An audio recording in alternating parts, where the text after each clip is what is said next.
বাবাজিরা আমার, ভাইয়েরা আমার, আল্লাহ সুবহানাহু ওয়া তাআলা কোরআনুল কারীমের মধ্যে ওয়াজ করে সুন্দর করে বুঝিয়ে দিয়েছেন। সন্তানদেরকে আল্লাহ রাব্বুল আলামিন সুন্দর করে ওয়াজ করে কোরআনুল কারীমের মধ্যে বুঝিয়ে দিয়েছেন। আমার আল্লাহ বলেন, বিসমিল্লাহির রহমানির রহিম, উফিন ওয়া লা তানহারহুমা ওয়া কুল লাহুমা কওলান কারীমা। আওয়াজ দিয়ে বলুন আল্লাহু আকবার। আল্লাহু আকবার।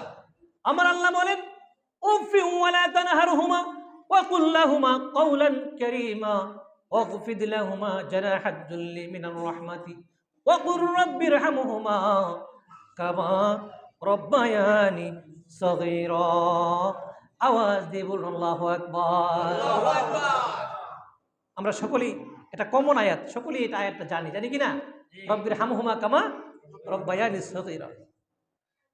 বাবাজিরা আমার, ভাইয়েরা আমার, আল্লাহ সুবহানাহু ওয়া তাআলা সুন্দর করে সন্তানদেরকে উপদেশ দিচ্ছেন, হে সন্তানেরা, তোমরা তোমাদের মা বাবার সাথে এমন সুন্দর করে সুন্দর সুন্দর আচরণ করবে, নরম নরম কথা বলবে। সুবহানাল্লাহ করবে। কে শিক্ষা দিচ্ছেন? আল্লাহ। আল্লাহ শিক্ষা দিচ্ছেন, সন্তানেরা রে, তোমাদের মা বাবার সাথে তোমরা এমন আচরণ করবে, সুন্দর সুন্দর আচরণ করবে, নরম নরম কথা বলবে, নম্র ব্যবহার করবে, সুন্দর আচরণ করবে মা বাবার সাথে। এমন আচরণ করো না যাতে তোমাদের মা বাবা তোমাদের উপর অসন্তুষ্ট হয়ে ও শব্দটি ব্যবহার করে।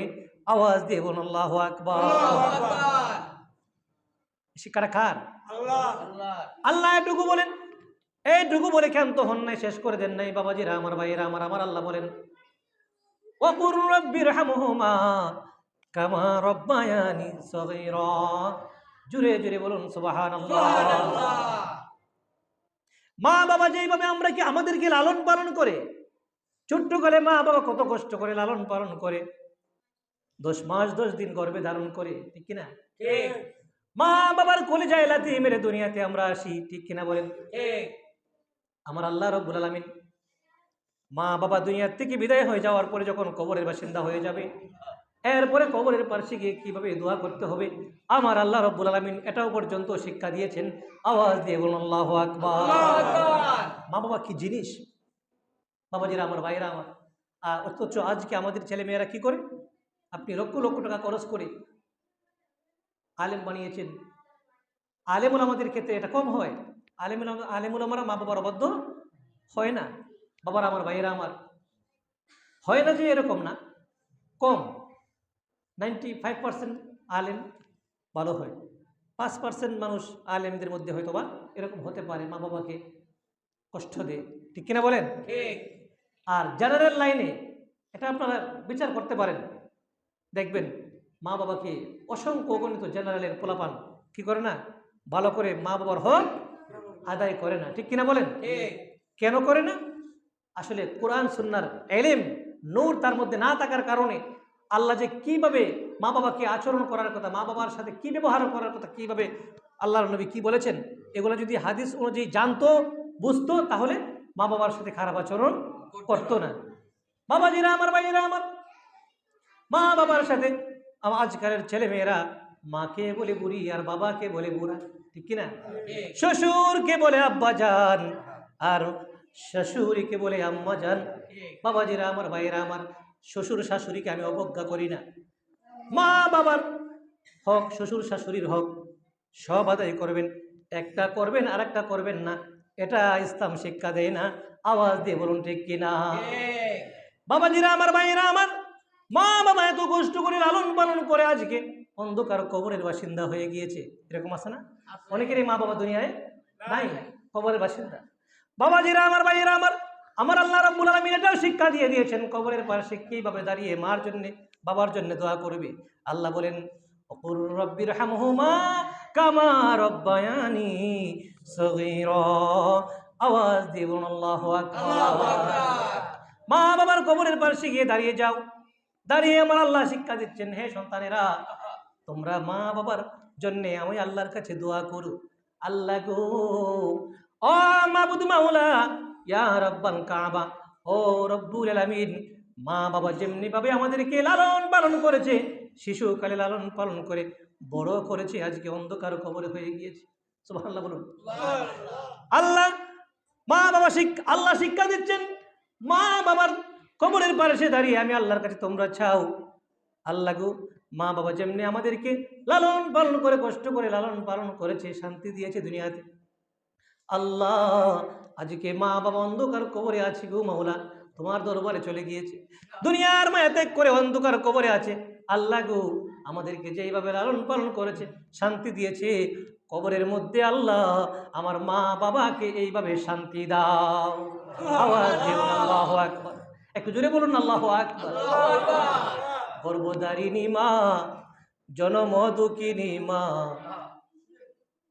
জনম দুঃখিনী আমার জনম দুঃখী মা, জনম দুঃখিনী আমার জনম দুঃখী মা। আওয়াজ দিব আল্লাহু আকবার। গর্ভধারিণী মা, জনম দুঃখিনী মা, দুঃখের দরদি আমার জনম দুঃখী মা, দুঃখের দরদি আমার জনম দুঃখী মা। ও 10 মাস 10 দিন মাই গর্বে দিল টাই, রক্ত মাংস খায়া আমরা ববে আইলাম ভাই, ঠিক কিনা? 10 মাস 10 দিন মাই গর্বে দিল টাই, রক্ত মাংস খায়া আমরা ববে আইলাম ভাই। ওরে মায়েরও প্রসবের কালে মায়ের বুক ফেটে যায় নয়ন জলে গো, ঠিক কিনা বলেন? মায়েরও প্রসবের কালে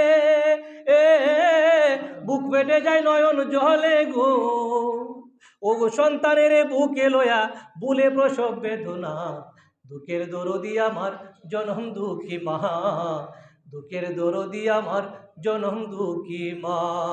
একটু আওয়াজ দিন আল্লাহু আকবার। বাবাজিরা আমার, ভাইয়েরা আমার, লক্ষ লক্ষ রাকাত নামাজ পড়লেন, হজ বাইতুল্লাহ আদায় করলেন।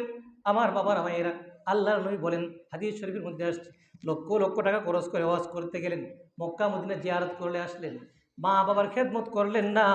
কিন্তু মা বাবার খেদমত না করার কারণে হজ কবুল হবে না, নামাজ কবুল হবে না, কোন ইবাদত কবুল হবে না। আর যদি আমার নবী বলেন, সরকার কায়নাত নূরে মুজাসসাম মুহাম্মদুর রাসূলুল্লাহ সাল্লাল্লাহু আলাইহি ওয়াসাল্লাম, তিনি তিনার পবিত্র নুরানি জবান মুবারকে ইরশাদ মুবারক করেছেন, হে আমার উম্মত, তোমরা জেনে রাখো, মা বাবার আল জান্নাতু তাহতা মিন আকদামিহিম মিন উম্মাহাত। সুবহানাল্লাহ। সুবহানাল্লাহ। নবীজি বলেন, তোমার মা বাবার পায়ের নিচে তোমার সন্তানের বেহেশত।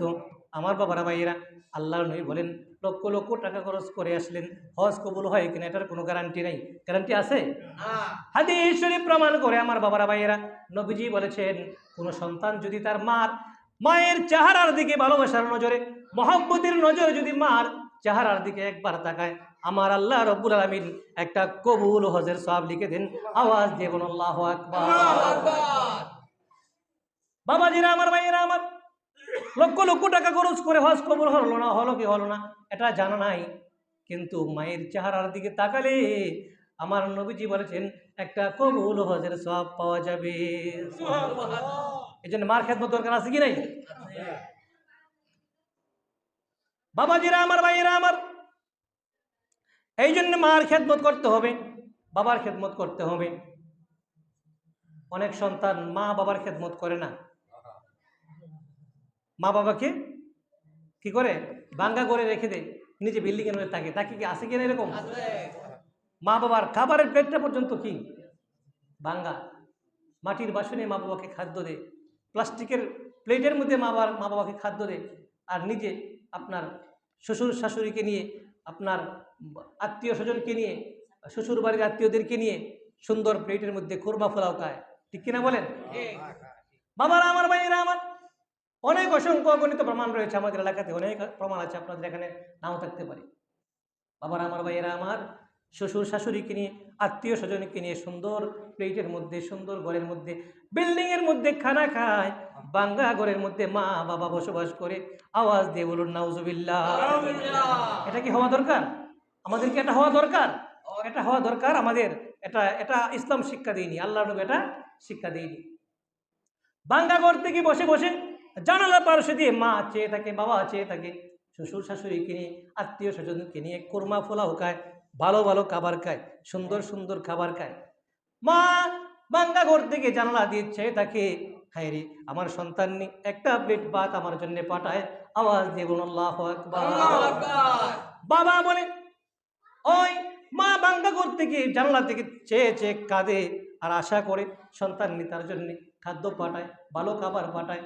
বাবা বলে, বাবা ঘরের মধ্যে মা বাবা ঘরের মধ্যে বৃদ্ধ মা বাবা, বাবা বলে কান্দিস না রে, এই সন্তান তোর খবর নিবে না, নিবে না। আওয়াজ দিয়ে বলুন আল্লাহু আকবার। আল্লাহর নবী একটা শিক্ষা দেয় নাই, এরকম যেন আমাদের না হয়।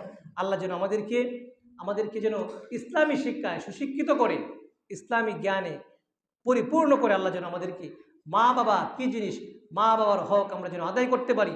আল্লাহ যেন আমাদেরকে তৌফিক দান করেন। আমরা সকলে বলি আমিন। ওয়া আখির দাওয়ানা আলহামদুলিল্লাহি রাব্বিল আলামিন।